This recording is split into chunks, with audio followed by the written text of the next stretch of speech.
curled my hair today, so I feel really nice about that. I think it looks really nice. I have on this really nice headband. It's so not like I feel so nice. I feel so pretty, so elegant, classy. Hello beautiful people, welcome to another episode of Makeup and History. If you're new, Makeup and History is a series here on my channel where I put on makeup while talking about a historical event, a scandal from the past, or someone that I just find absolutely fascinating.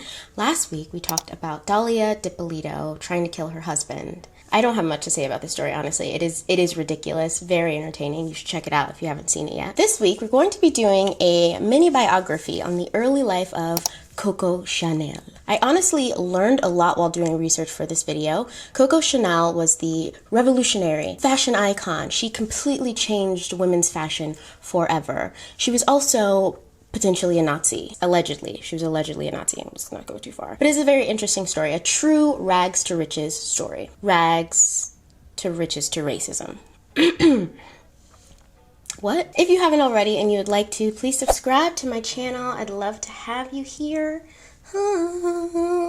Turn on the notification bell so that you know anytime I upload. I don't know if I'm ever going to be on a consistent schedule, you guys. Honestly, it's the ADHD. I've also been dealing with some personal life changes, which I will do a video to update you guys on that for those of you who care to know what's been going on. The past couple of weeks, I'm going to say the past week or so, I've just had terrible anxiety, like crazy anxiety. I do want to apologize for the people who were looking forward to this video last week. It just wasn't going to happen, and I'm going to be honest about that. My anxiety has been astronomical. Crazy anxiety. I love you guys so much. Thank you so much for being patient with me. All right, you guys, let's put on some makeup and get into this story. All of the products and everything that I put on my face will be listed down in the description box below for those of you who are curious. And before we jump on into the story, I do want to do a couple little disclaimers. First disclaimer, majority of the story takes place in France, so a lot of the names are French, and if you guys have watched my other videos, you know my pronunciation isn't always great. So I would greatly appreciate anyone politely correcting my pronunciation of any of the names and words in the comments below, and I also want to apologize in advance to French people. My second disclaimer is, it is a well-known fact that Coco Chanel wasn't always super honest about her childhood and upbringing, so there are a lot of varying stories, but I did my best to find the most truthful one. I always invite people to fact check me or include any additional information in the comments below, so please do that. All right, so for those of you who don't know who Coco Chanel is, she was the fashion designer and style icon who founded the luxury brand we know today as Chanel. Chanel is a very high-end, expensive brand. It's like a very classy-esque, you know, type vibe. At least in my opinion. Although today the brand represents luxury and elegance, that is not where Coco Chanel came from. She actually grew up very poor and impoverished and kind of did some sketch things. Just a little sketch-ish, but no judgments. Okay, so let's go back to the beginning. We have to get in our time machine and we have to travel back further than we've ever gone. So buckle up. I don't know how this is gonna go. Okay. Doing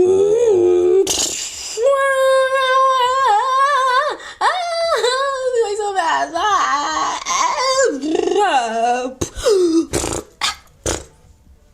Yes. All right, you guys, we're here. We're in 1883. 1883, that's so far back. Jesus Christ. And we're in France. August 19th, 1883, Coco Chanel is born in Saumur, France. Her real name was Gabrielle Bonnoir Chanel, but her father, who wasn't present at the time of her birth, did not like that name, so he would call her Little Coco. Now, Coco was supposedly one of 5 children, but there's not a lot of record on her siblings. Apparently, they all died before the age of 40, and they weren't really in each other's lives. Coco's mother, Eugene Doville, worked as a laundrywoman, and her father, Albert Chanel, worked as a street peddler or like a salesman. He traveled a lot and really rejected any kind of family responsibilities. Sometimes their mother would travel with him, so Coco and her siblings were often with various relatives, shuttling back and forth. The family was very poor and the children did not go to school. In 1895, when Gabrielle was around 12,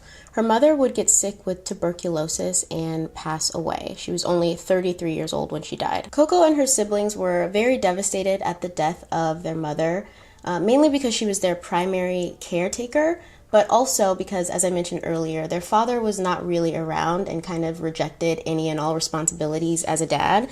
So they were fearful that he was going to split them up. He didn't sound like the greatest guy. He was a little bit of a deadbeat. Later, Coco would describe her dad as being a very charming and charismatic man. When he was around, he would be very lively and give a lot of empty promises, I guess. But their fear was right, and after the death of their mother, their father sent his sons to go be farmers at a farm, and he sent his daughters to a orphanage run by nuns. Dad of the year, am I right? When Coco's father dropped off his daughters at the orphanage, he told them that he was going to come back for them, but that would be the last time that Coco ever seen her father. Apparently, he moved to America to start a new life. The orphanage where Coco now lived was actually more of a convent, so anyone could send their daughters there, but it was mainly just filled with orphans. And the nuns were very, very strict. The convent's records relating to the time she spent here have disappeared. It is believed Chanel had them destroyed, just as she would later pay her brothers and sisters to stay as far away from her as possible. The girls there were not allowed any luxuries. You couldn't play music unless it was church music. You had the same 2 dresses that you had to wear every day. You weren't allowed to decorate your quarters. It was a very, very dull place to live. Coco did her best to make light of her new circumstances. She found an old stash of romance novels, and she became obsessed with the stories. Many of the stories that she would read were very Cinderella-like, a young girl who grows up in poverty, who's suddenly whisked away into a world of wealth, and then everything is fantastic. She began identifying herself with these characters and imagining her life as a life of luxury. She would daydream about all of the nice things she wanted to have, even though currently, living in the convent, it was forbidden. Alright, so Coco turns 18 and it's time to leave the orphanage. She moves to a different town and starts a boarding school. The boarding school is also run by nuns, but it's more of a place where you can learn trades, and this is where she learns to sew. While she was training to become a seamstress, she discovered that she had a new passion. The town where she now lived had a theater scene, and she became enthralled with the theater. Coco fell in love with all the theater had to offer. She loved the costumes, the sets, the makeup, the music, and she decided she wanted to be an actress. She began seeking work as a performer, acting, singing, dancing, you name it, Coco did it. This was also the time that she started referring to herself as Coco because, as I mentioned earlier, her birth name was Gabrielle, so everyone called her Gabrielle, but when she decided to be an actress, she's like, I'm gonna be called Coco. What up? Alright, so Coco began singing and dancing and acting, and she was very charismatic, but she quickly discovered that she did not have the talent necessary to be as successful as she wanted to be. She was like, oh, dang, some people are way better singers than me. I don't know if it is for me.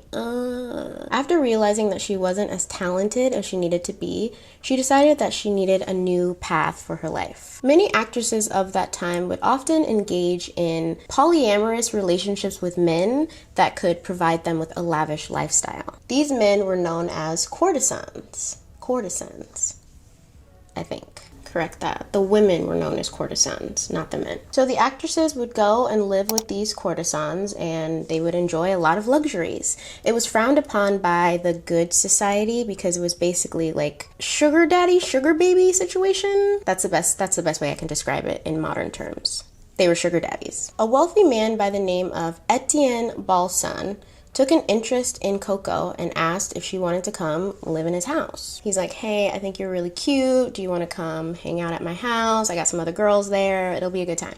She's like, Yeah, sure. Now, Etienne was a trust fund baby who had inherited a fortune from his family, and he lived a total life of leisure. He invited Coco to come live with him as a courtesan, where other courtesans also lived. There were many other courtesans there from all over Europe. Some of them very famous, some of them just other actresses like Coco. Etienne's chateau was located in the countryside, so the residents there spent their days horseback riding and frolicking in the fields, I don't know.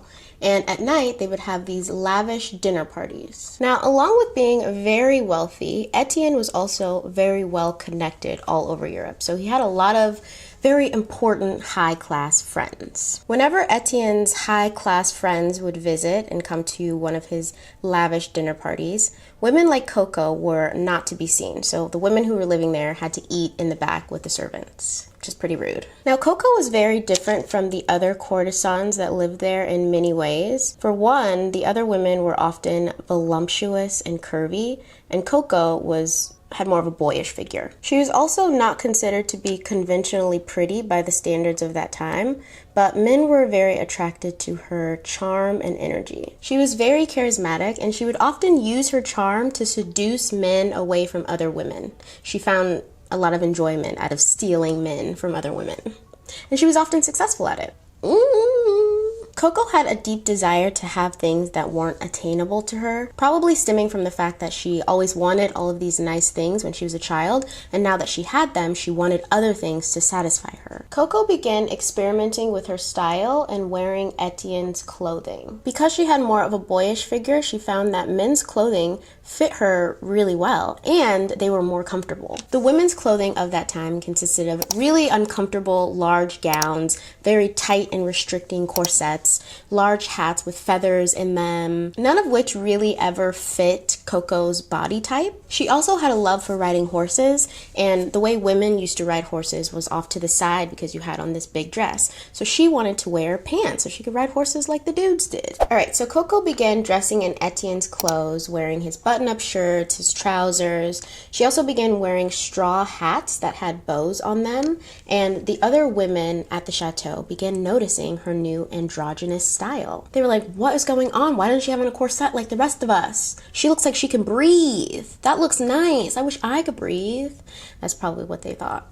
I don't know. Coco's newfound style definitely gave her a sense of power and freedom, and everyone there took notice. Etienne loved it. Soon the other women there began asking Coco if she could design headpieces for them, especially because the headpieces that the women wore were often very heavy and difficult to put on, whereas Coco's new straw hats were stylish but really simple and lightweight. Not only were the other courtesans requesting items from Coco, many members of the high class were now requesting items from Coco. People who would visit the chateau would often see Coco's style and begin requesting things from her. Even the members of the high society who before Coco wasn't even allowed to eat with or be seen amongst, now they also wanted designs from Coco as well. Alright, so around 1908, Coco's items were becoming increasingly more popular and in demand.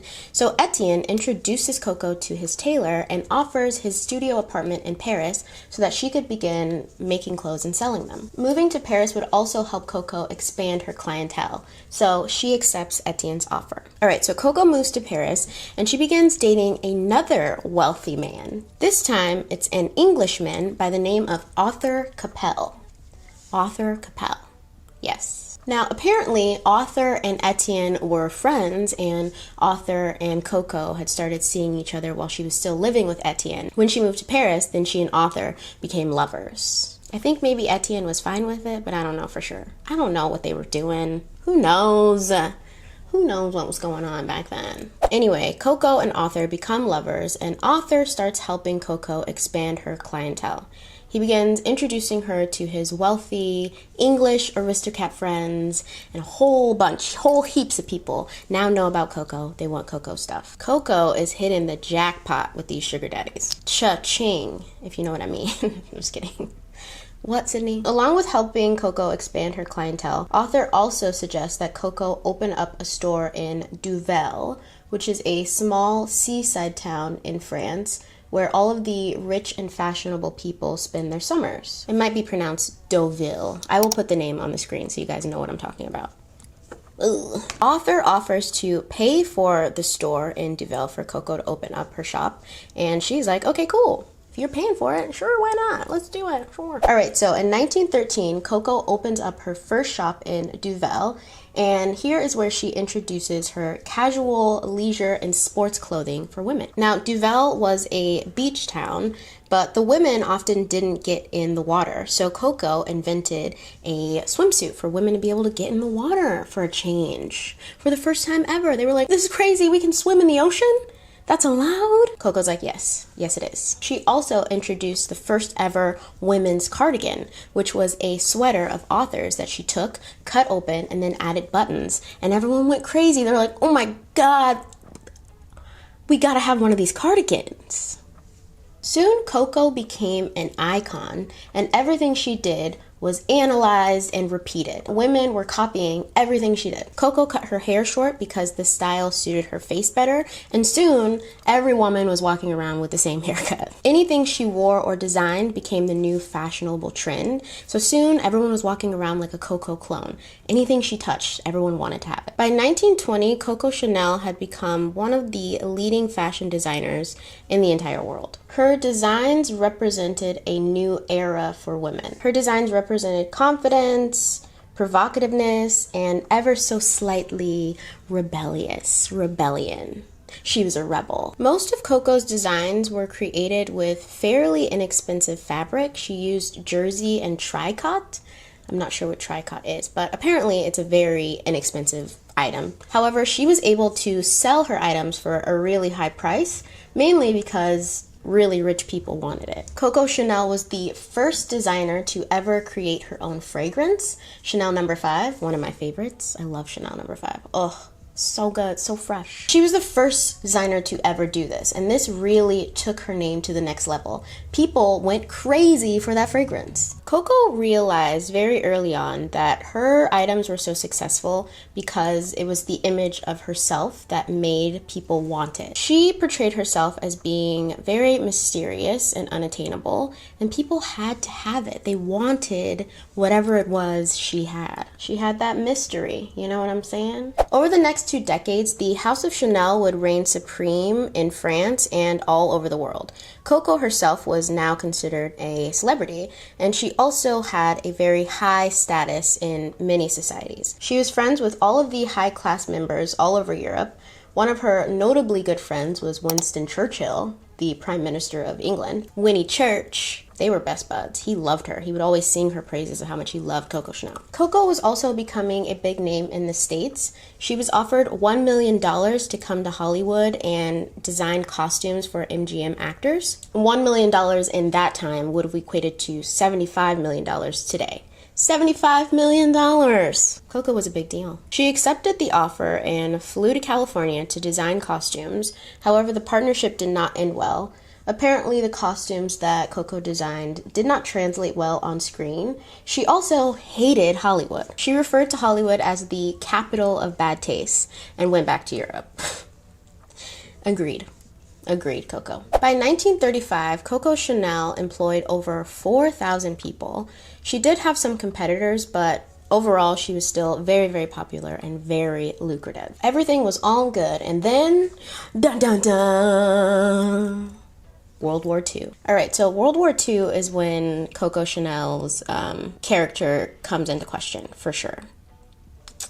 But, you know, we don't know what really happened. We only know what people wrote down and said that happened. I don't know. I wasn't there. In 1939, at the start of World War II, Coco would close down all of her stores, stating that it was not a time for fashion. Now, it seemed as though she was closing down the stores for humanitarian reasons. However, 3 years earlier, in 1936, her employees began unionizing against her for better pay and work conditions. Now, this was an ongoing battle between her and her employees, so in 1939, when the war started, she used this as an excuse to lay off all 4,000 people, which is kind of rude. But maybe she actually did just close it because it wasn't a time for fashion. I don't know. 4,000 people lost their jobs as a result. It's not funny. But it gets much worse. Gets worse. By 1940, Germany had invaded France and began occupying France, and it seemed as though Coco was cozying up to the Nazis. It appeared as though she was making friends with them. She was friends with them. Allegedly. Let's say allegedly. Coco was a resident at Hotel Ritz, which was known for housing the high-ranking members of the German military, aka the Nazi Party. Coco was seemingly closely affiliated with the Nazi Party, and she would even publicly praise Hitler. She apparently also shared the anti-Semitic beliefs of the Nazi Party, the whole plot that Jewish people were trying to take over the world. I don't know, but that's what she believed, I guess. Allegedly, she even worked as a spy for the Nazi Party in their attempt to take over Madrid. In 1941, during the Nazi seizure of all Jewish businesses, Coco attempted to use her Aryan status to take control over the parfum company that distributed Chanel No. 5. The family that owned Parfum Chanel was a Jewish family, a man named Pierre Werthemeyer. I don't know how to say that, but again, it'll be on screen. Because Pierre was Jewish and France was under German occupation, he had no rights. All Jewish people at the time were stripped of their rights, and they stole all of their businesses, all of their wealth. Jewish people had no rights during this time. So Coco saw this as the perfect opportunity to gain full ownership over the company that distributed her fragrance. She was like, it's mine, I want all of it. Little did she know, Pierre was already way ahead of the game. Apparently, Pierre had been warned that France was about to go under German occupation, so he signed over the rights to his company to his friend, a French businessman who would later sign it back over to him after the war was over. Now, Coco didn't know this, but when she found out, she attempted to sue Pierre. She's like, I'm gonna sue you. Now, this posed a huge problem for Pierre.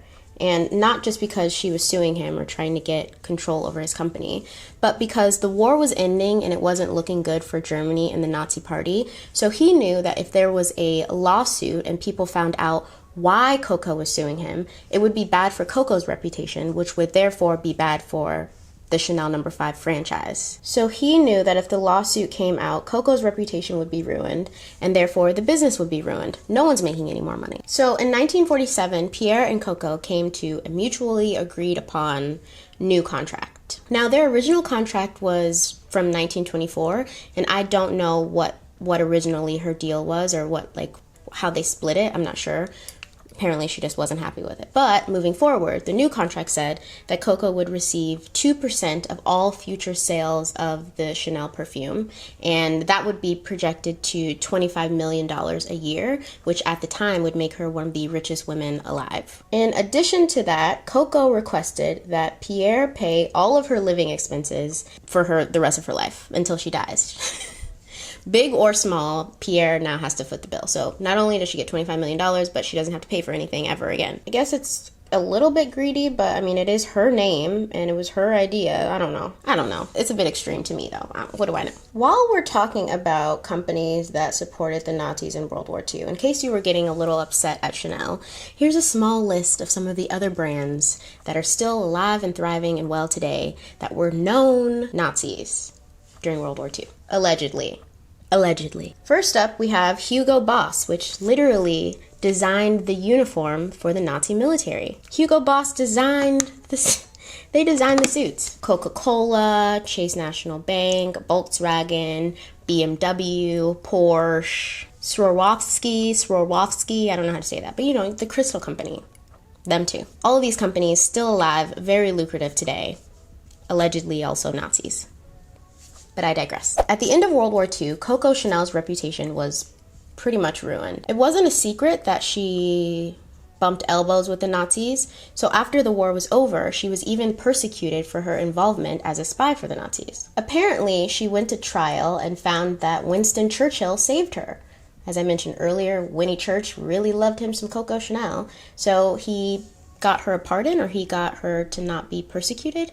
I'm not sure, but she didn't get in trouble. However, the French public were no longer fans of her, and she moved to Switzerland for a self-imposed isolation. Oh, I forgot to say this. She was tried as a German spy and a traitor to the French in 1949, but Winston Churchill saved her. Okay, she's in Switzerland, self-imposed exile, and then in 1954, she tried to make a comeback. At first, people were not about it. They're like, get that shit out of here.